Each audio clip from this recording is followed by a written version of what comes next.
Everyone? Welcome to the TDR Trade to Black podcast. I am your host, Shad Dales. We're in this podcast. We take a deep, in-depth look at the cannabis, psychedelic, and crypto industries, giving you a comprehensive look on what performed today on the markets here on the Benzinga TV network. Lots of chaos going on in Washington. So let's get right into it as we welcome in our co-hosts of this podcast. First, TDR lead financial writer, Benjamin A. Smith. Good to see you, sir. How are things?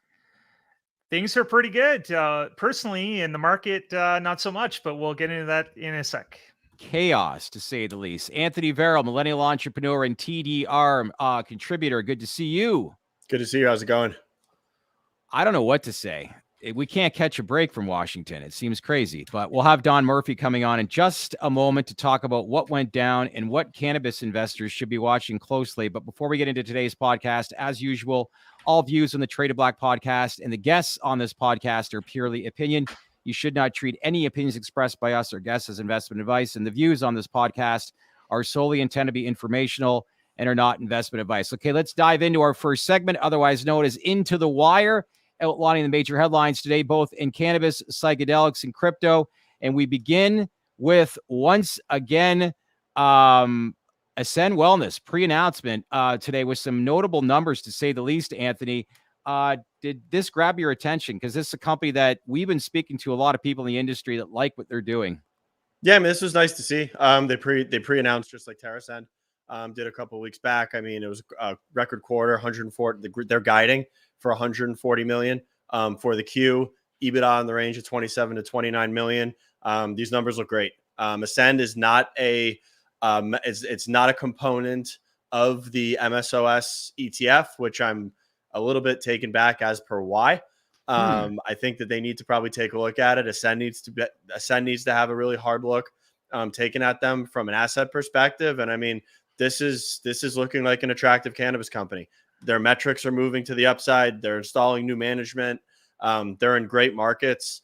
This is something that definitely has my attention. This company has really rebounded, hasn't it? Yeah. I mean, it's rebounded tremendously. Yeah. I mean, it flew on the HHS recommendation. Initially, it was one of the only screens on my list that were green today. And I mean, it's doing its thing. Not much green today, huh, Ben? No, Ascend Wellness was one of the only ones that was green the last time I checked it. And even though it's not a tier one, you would, hopefully expect that the market would, with earnings coming up in early November, that others would sort of, stabilize. But that didn't happen today. Macro took precedence, and so too did the speakership of Mike Johnson. So, good individual numbers. Unfortunately, it didn't translate to the rest of the sector. Bad day to unveil the new green hoodies. Should I have wore something in red? Yeah, maybe you should have. I mean, let's not get too down. I mean, granted, it's just a speaker. There's nothing finite. He's not vetoing the bill. I mean, this can still come up for a vote. They can still get stuff done in the House, and we still got HHS. This is not like the fucking sky is falling. Exactly. At all. It sucks. It's a dampener. It's a dampener on sentiment, but this is not the end all be all for what's going on. Couldn't agree with you more. Let's now switch to psychedelics. The company that we keep talking about is Cybin, which trades on the New York Stock Exchange under the ticker symbol CYBN. They announced today that the United States Patent and Trademark Office has issued 2 patent grants that offer protection towards its DMT program. Big news, to say the least, and people like this announcement, Anthony, based on their price action today. Yeah, I mean, Cybin was up as much as 20% intraday. It finished today up 11%. This is the investment thesis on Cybin.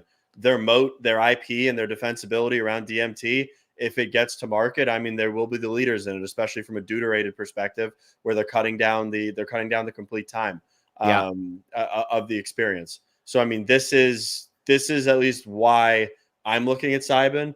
I think it's why the guys at Point 72 looked at Cybin, and I mean, this is just one of the catalysts moving forward. Yeah. Makes sense. Ben, I know you follow this space closely, and this good news for the company. Again, we talk about this, and we actually had podcasts in the past. Doug Drysdale said there will be a day where these companies, unlike Little League Soccer, where the whole crowd follows the ball, it starts to separate. And that's what, in a lot of ways, Cybin is starting to do. I think so. I think they're getting name recognition amongst investors. It didn't start out that way 2-3 years ago. It was on a market cap basis, it was 6th to 10th, somewhere around there. But gradually, I think it's becoming more of a leader, so to speak. It's one of the only major psychedelic stocks that is well off its low, like over 200%. Oh, sorry, over 100% off the lows. While Yeah. Compass Pathways, Wellness are all making new lows or testing new lows. So I think there's some recognition there. The data, they have 2 readouts coming out before the end of this year, and they have a psilocybin and DMT platform, which especially in DMT, they are by far the leader now. So Yeah. going forward, let's just see if DMT becomes that go-to psychedelic drug, if it works for depression, because if it does, we've talked about it before, the onset offset of DMT makes it very attractive for outpatient services. Compass, Atai, Numinous, these are all companies trending in the wrong direction. And like Cybin, it's the darling in the space right now, right? Yeah, and I mean these are big. I mean, this is a composition of matter patent that was awarded around deuterated DMT, and then it was also a patent around certain analogs of DMT from a molecular standpoint, which are what you want to see for them to build that moat. I mean, this is great. Cybin is, like Doug said a couple of months ago, Cybin's in execution mode right now. Yep.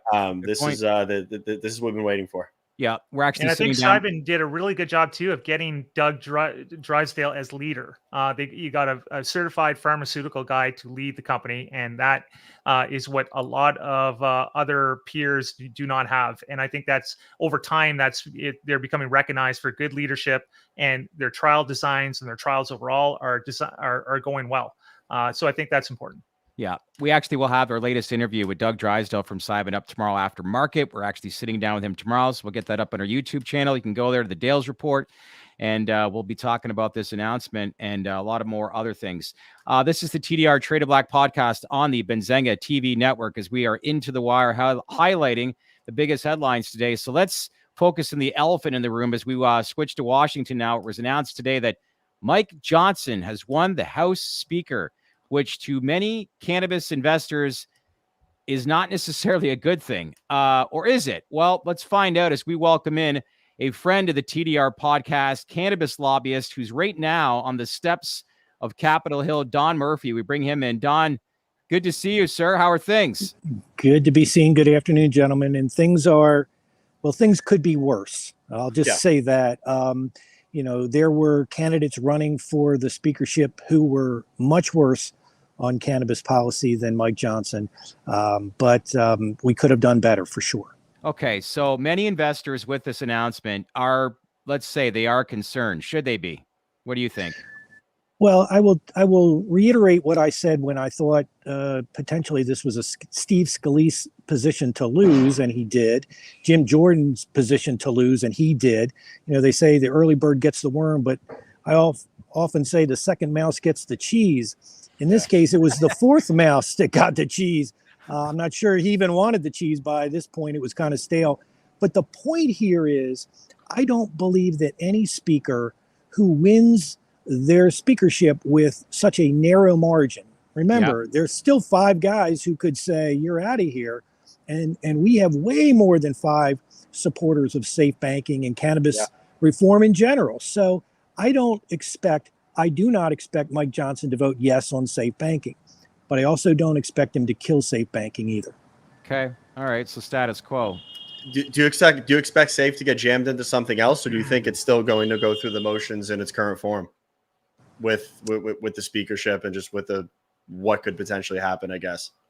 Yeah, I'm sorry I lost you a little bit there. I will tell you that I'm still, to use a term that you all would appreciate on this show, and I don't do the equity position. I don't own any stock in this, but I'm still bullish on safe banking. I'm actually more bullish than I was, 10 months ago, because since 10 months ago, when I first said that, and I came up with a list of reasons, we lost friends in high places. We do not have the speaker anymore. But we actually did have a hearing on safe banking in the Senate, and the first ever markup and roll call vote in a Senate Banking Committee. We've never had that before. So we're just waiting for safe banking to be rolled out on the Senate floor and then brought over to the House. Now, I will say, people have asked me, what's the path in the House? Well, the Safe Banking Act is probably more likely to be the Safe Banking Amendment. This will probably be amended onto some other must-pass bill, and there will be the votes to do that. They wouldn't do that in the Senate because they hadn't gone through regular order, and now they have, and they've voted this thing out twice in the House. When I say twice, it's been voted in the House 7 times, but it's parts of other bills. I mean, there have been 2 actual votes in the House. So I don't think. Look, the last 3 weeks have been painful, and have been painful because I've been here, and nothing, as far as cannabis policy has happened, and that's been tough. And the clock is not our friend. But I think at the end of the day, what happened here with the speaker's race will have a relatively small impact on safe banking becoming law. That's Don, were you encouraging to know. surprised that Mike Johnson was voted right away, like on the first floor vote, and got that support? Because as we know, Scalise didn't get the support, Jordan didn't get the support, and then Tom Emmer dropped out before a floor vote even happened. So I think, were you surprised that it all came together right away for Johnson? No, because it was almost like when I woke up to the news. I saw the news last night, but when I woke up and I saw a couple of tweets from what I call the Troublemaker Caucus, and I say that affectionately. The guys who would have stood in the way, potentially could have stood in the way, and they stood down. And I knew right away, the Matt Gaetzes of the world, the Tom Masseys of the world, who are very good on drug policy, they were willing to let this move forward. And I think in large part it's because people are exhausted. Yeah.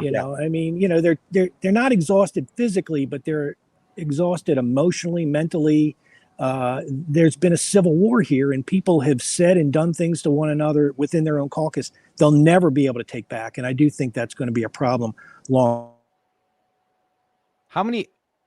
Lost you there for a second. He'll come back in just a minute. But Here, interesting yeah. news where. Oh, sorry. Yeah, there. Don, are you hearing any rumblings about the bill that Nancy Mace is reintroducing or putting together in terms of legalization?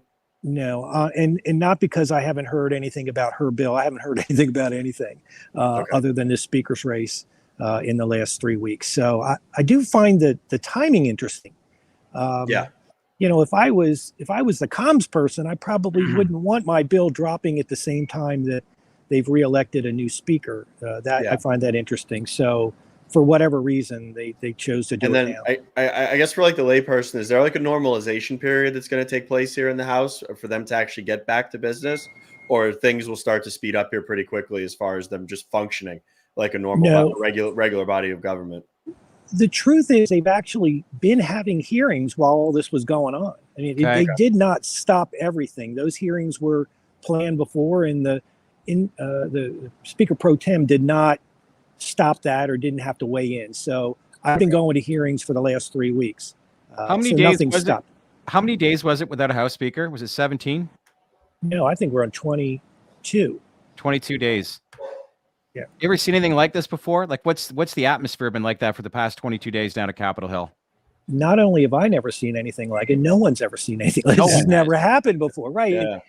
And, like for everyone who sits back and doesn't know the players, they don't understand. And I'll be honest, what Matt Gaetz did, love him or hate him, was unprecedented.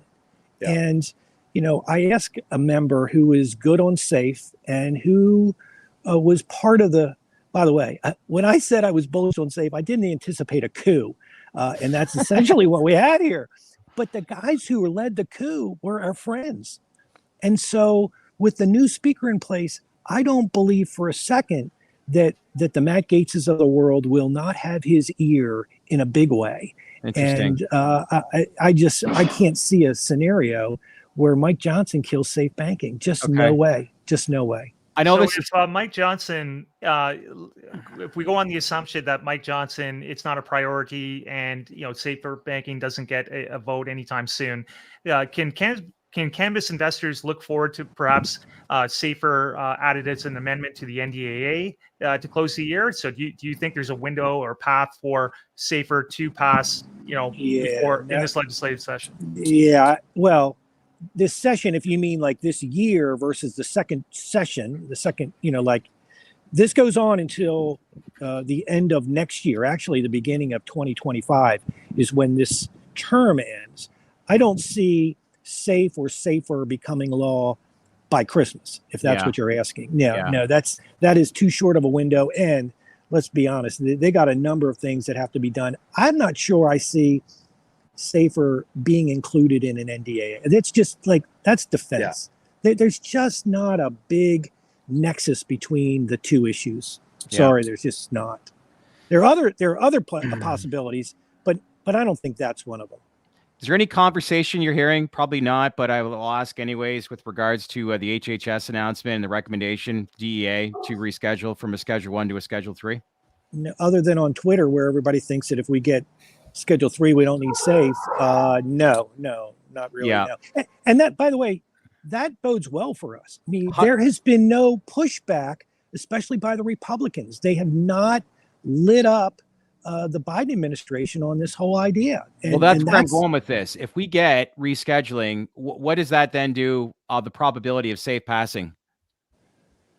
I don't know that one has anything to do with the other. No, it just doesn't. And I'll point out here, and I did on Twitter, that there were 14 Republicans, House and Senate, that signed on to this letter that Jim Langford and Pete Sessions drafted.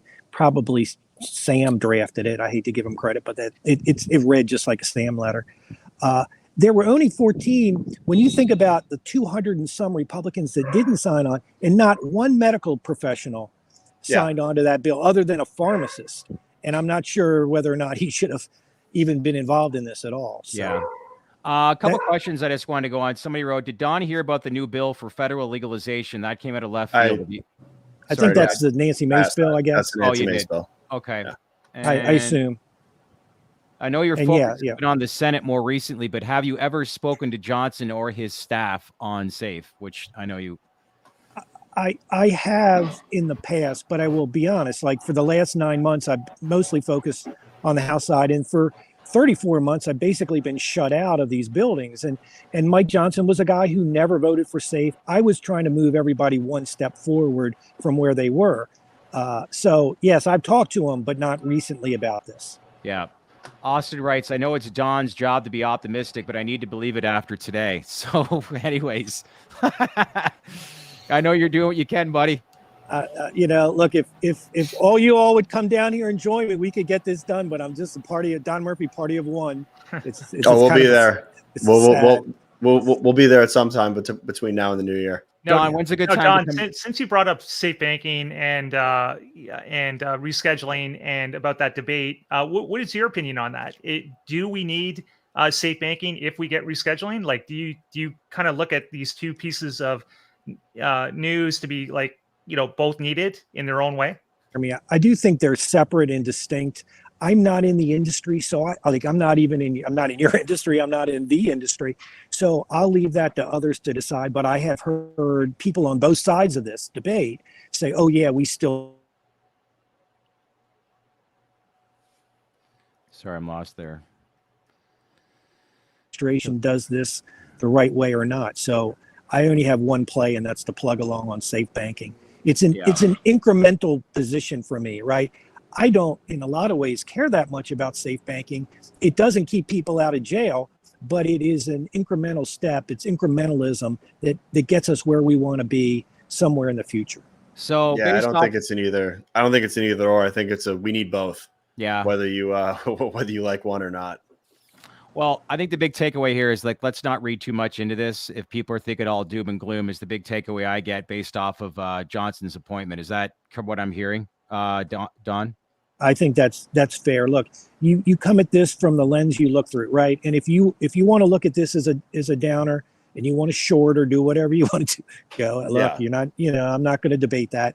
But we've seen this market go up and down, and I don't understand it, and I don't pretend to understand it. And that's why I'm not, for a number of reasons, in it. I can just tell you what I'm seeing here and what I'm hearing. The pushback to save, to Schedule 3, to descheduling is not that great. Look, Politico just did a story about it because they finally found somebody who really cared enough to get all exercised about it. And before that, we just didn't have that.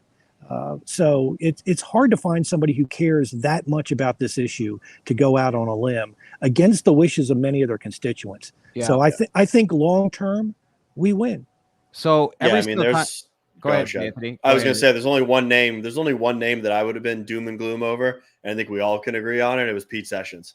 Oh yeah, as long as he got nowhere near, that's such a huge win. And just to point out the fact that he lost in the first round, like with 8 votes, like he couldn't even get the balance of his Texas delegation to support him. So you cannot be sticking your neck out against drug policy reform, even in a Republican party like the one we have here, and get anywhere in leadership. It's just not going to happen. Yeah, for all of everybody that's logging on right now, we're talking about Mike Johnson winning the Republican House Speaker position today, and whether cannabis investors should be freaking out. But the big takeaway, as you said before, Don, is let's not get carried away. Let's not read too much into this. I think the encouraging thing, too, is every single time that we've spoken to you off and on for the past 10 months, you think the chances of safe actually increase more and more and more, which is positive and optimistic. Is he still there? No? I think he's frozen. Yeah, I just lost you there for a little bit. Yeah, I'm back. I was just saying that I think the positive thing, every single time we have conversations with you off and on for the past 12 months, it's like the chances of safe passing, it's like they get better and better each time that we speak with you. I think I know. Is he still there? This position, Mike Johnson, isn't going to, will it slow it down? I don't even see it slowing it down. Okay, that's good. He's not going to weigh in. In his speech, he talked about the decentralization of power. He is not going to put his thumb on the scale for safe banking. He's just not, like, with all due respect, nobody cares that much. They just don't. I mean, we're all forgetting that we literally 2 days ago were talking about the NRA, Bank of America, and MasterCard lobbying towards the bill. Good point, Anthony. Bank of America, the NRA, and MasterCard. Like, this has momentum. He's not the president. Like, he can't just start vetoing things. Like, it's a speaker who's never voted positively towards cannabis, but he's not the judge, jury, and executioner on this. This is not skies falling. As far as I'm concerned, I could be very wrong. But honestly, I'm reading Don. Yeah. At the end of the day, I'd rather have Bank of America and the NRA than Mike Johnson. Yeah, same. Those are three very powerful names across Washington. What's those 3 important words? Keep it simple. Yeah. Right. Listen, Don, I know you're spending some time on the steps of Capitol Hill, and I know you had it on your top priority list to join us at TDR here today. But listen, I really, really appreciate you coming in. I hope some of our viewers got some important information out of this. But listen, we'll let you log off. We'll let you get home, but appreciate you checking in, and let's keep in touch. Well, thank you very much. I suggest you send one of those really nice new sweatshirts to John Fetterman. he needs an upgrade, and I think that would be just a ticket. Yeah, when should we come to Washington? Next month? I'd be happy to host you here next month. I would suggest a Wednesday is always the best day of the week to be here. But remember, next month is Thanksgiving month, so you got to be mindful of that. But probably the second week in November. That'd be a great time to be here. We got to go to New York around the There are no votes in New York. You need to be here. I know, but I'm just thinking New York to Washington. How long's the flight? Is that a half hour, an hour flight? Train. I wouldn't even take it. Yeah, I'd take the train. Hey, take the train. It's easy. All right, we'll get back to you on that one. That's for sure. Appreciate the time. Right. Always a pleasure. Thanks. All right, thanks, Don. So now let's dig into the carnage of the stocks and the price action from today. Yeah, no kidding, right? It's I think that was well said, and I think we can all just chill out, relax, because as he said, I'd rather have MasterCard, Bank of America, the NRA on my side, right? And that's pretty much. I know we're seeing stocks retraced, and as we've said before, 97% of this industry is driven by retail. It's an easy sector to short right now, but let's not get carried away and get caught up in the who wouldn't be selling? You know who wouldn't be selling today? Institutions. Yeah, 100% they wouldn't be. And I'm not saying don't sell. If you want to sell. Do whatever you want with your money. But disciplined investors are not seeing this headline and selling. Yeah, they're not. Ben, you agree with that? Sucks, but they're not. Well, I think I think it isn't good news from the point that standalone legislation coming from the House, particularly safer, is not going to get prioritized. I mean, that's probably a fact. But that being said, everything that you're saying is valid. I mean, I wouldn't be selling on this news long term. It doesn't mean anything. A lot of good other things happening in the background, but we shouldn't sugarcoat it. It's not. It isn't great news. No, but it's not a reason also to go sell your portfolio and say the sky is falling either. It would be better to have somebody who's more friendly to the issues, but it could still pass as an amendment, and rescheduling will be here probably before safer even gets a vote anyway. Duly noted. If we're sitting here talking about repealing the Cole memo or something, then that's an oh shit. Let's really reevaluate what's going on. Yeah. But no, I mean, it's not good. We've all been here before, but like we've said, the political will, now the actual establishment is starting to get behind it from a lobbying perspective. I mean, it's got legs. This is a road. This is just a bump in the road. And investors are battle tested. That's another thing too. I mean, they've gone through so much over the past 3 years, so much, and it's mostly been negative. Not catching any breaks.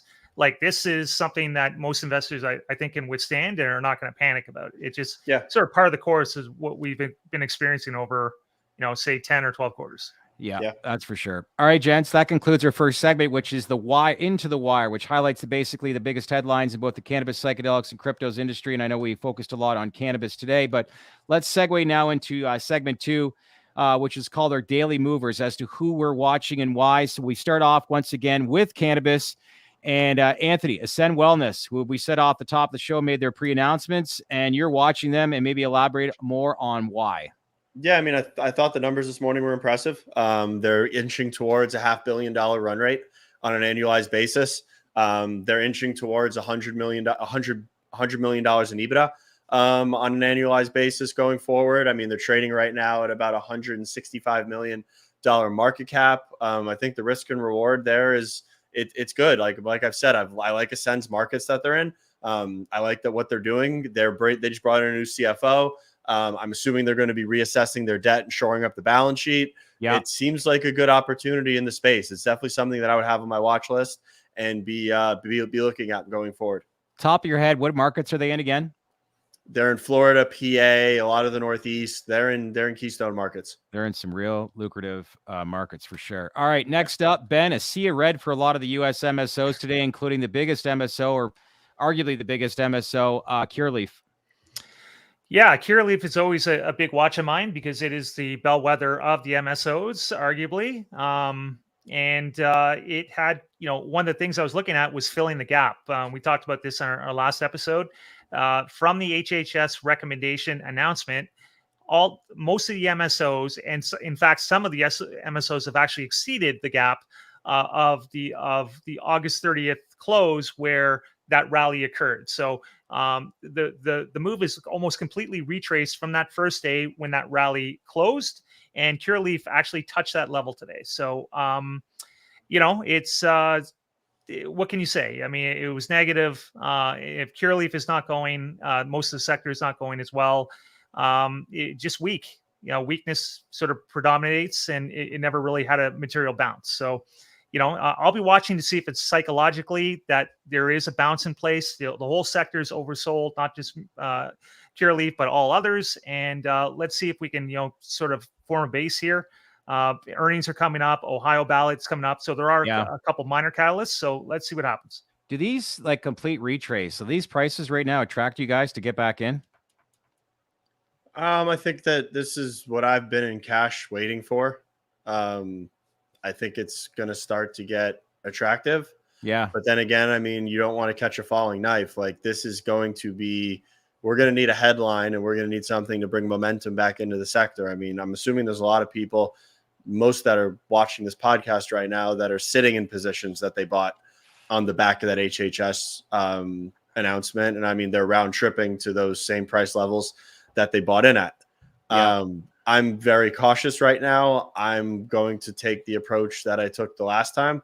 I'm probably wait until we start to see something definitive.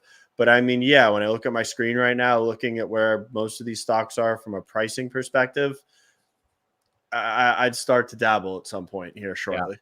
So I'll add too. I think Anthony just brought up a good point there, and I'm sort of parlaying on the back of Dan the Chart Man, and he's a big he says this quite a lot that we're getting to the point where most people who bought after the announcement when it had a volatility close twice and just bought whatever stock in the MSO complex are now getting to the point where they may be all of their gains might be gone. So you got to be careful here because do they sell? Do investors, who are up on those positions start to think, okay, you know what? We've retraced the move. Macro sucks.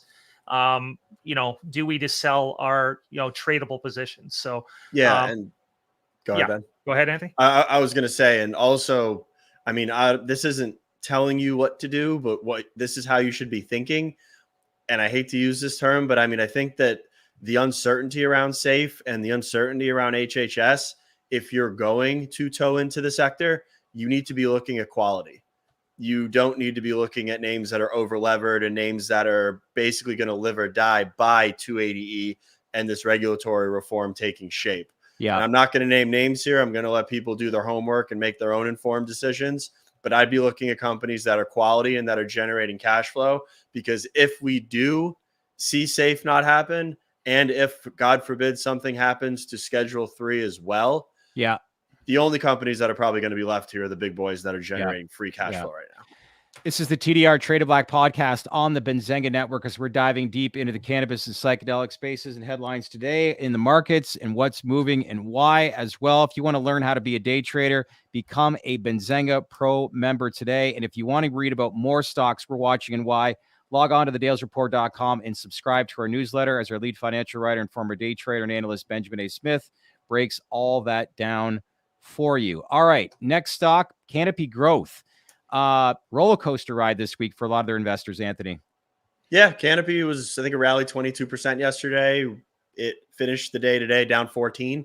I mean, I've been saying this for a while. This is going to trade as a proxy for the entire sector. Yeah. Say what you want about Canopy. Say what you think about Canopy. Canopy has Canopy USA. They have Wana Brands, Jetty Extracts, Acreage Holdings. They've got a strong relationship with TerraSend. Canopy will be coming into the USA on the back of this regulatory move. That being said, Canopy still has some funky debt on the books, but Canopy has a lot to like about what they're doing just holistically. I mean, they got rid of BioSteel, the Canadian market from a sales standpoint, and this is no bid on the Canadian market, but it is trending to the upside in terms of sales. They've right-sized their business. There's product coming to market on that side of the border, and they're more than prepared to execute on this side of the border if something happens. And I mean, from a pricing standpoint, they're trading at what right now? A $400 million market cap as of close. Yeah, $405 million market cap as of close today. Yeah, the risk reward is there. We just saw it catapult to $1.35, and then it's back now at about 53. Yeah.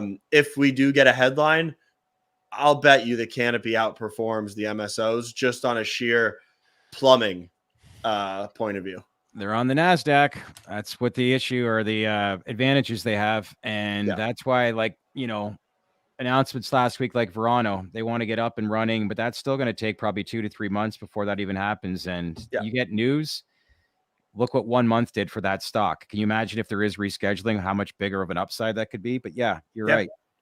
Yep. Ben, what do you think, buddy? Good stuff today, huh? I look at, right now, personally, they do have good assets, and the only sort of LP with U.S. exposure that I'd be looking at is Canopy, as opposed to Aurora Cannabis, for example, or OGI. Yeah. But I still kind of look at Canopy mostly as a trading proxy at this point. It's still, pretty far away from those assets being actualized. And I think it's just strictly a plumbing thing and brand recognition name, or everybody recognizes the company. So people throw their lot to Canopy shares when there's good news. So a great run last time. I would play it if there's more news headlines, but I still think there's kind of going concern risk. They don't have retail in Canada anymore. So that market, it's not really available to them. So, but we'll see. It's a good company overall, and I think they will be a survivor in the long term. Yeah. Last stock we want to talk about. We talked about Compass Pathways testing all-time lows earlier this week, at another juggernaut in the industry. It's High Life Sciences, Ben, is doing the same thing in an industry that's just getting politely being dragged behind the shed and being beaten up. The only thing more frustrating than being a cannabis investor right now is being invested in psychedelic stocks. No. The only thing more frustrating right now is covering the psychedelic and cannabis industries for years now. And I feel so bad because, I mean, you have cannabis and all the, snake bitten bad luck events that have happened there with leadership, political, regulatory, you name it. And then you have psychedelics, which doesn't have any of that. But it's in biotech, in a rising rate environment, where present cash flow is discounted very heavily, future cash flows are discounted heavily. It is getting taken to the wood chipper. And, whether it's a Thai Life Sciences, the bellwether, or Compass Pathways, which is another bellwether, they're both trading at lows. Numinous Wellness making new lows over the past couple of days. Really, the only company that's performing really well is Cybin, and they have their, we talked about it. They're being recognized as more of a leader now, but I don't know what to say. I mean, I'm not into catching falling knives, but I'm watching it because if things get very hairy, if you have a very big spill to a level you can't refuse, and there's no material changes in the company's outlook, maybe you start pecking away. But definitely wait and see mode here. That's for sure. The economy right now is Ivan Drago, and psychedelic stocks are Apollo Creed. It looks pretty bad. Just getting beat up. That's a Rocky reference for anybody that might not have been born. Rocky IV, 1985. That was a great movie. I love that. It's the best Rocky movie. All right, outro. On the right side, this last thing I'll add is if interest rates start coming down, maybe that's the time you start, looking at these stocks, right? And interest rates could be on hold. Most people don't expect the Fed funds rate to move anytime soon, or definitely not the next meeting. So we shall see. Yeah.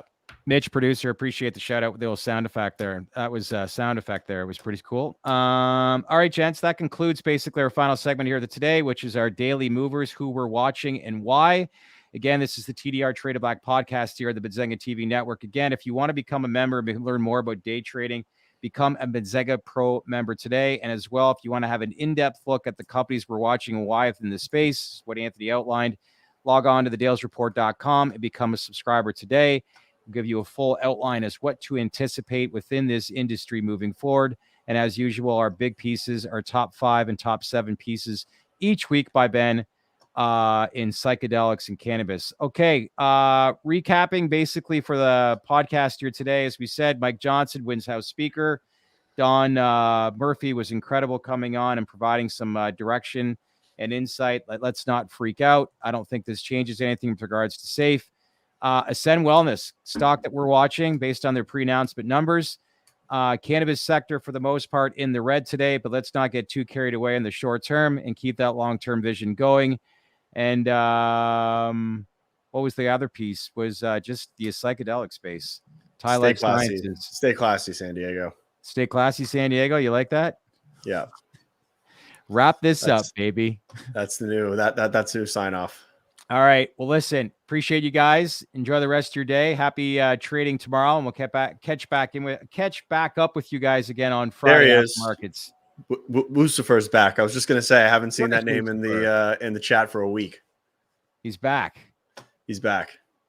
Ben, Anthony, and all reviewers, stay classy.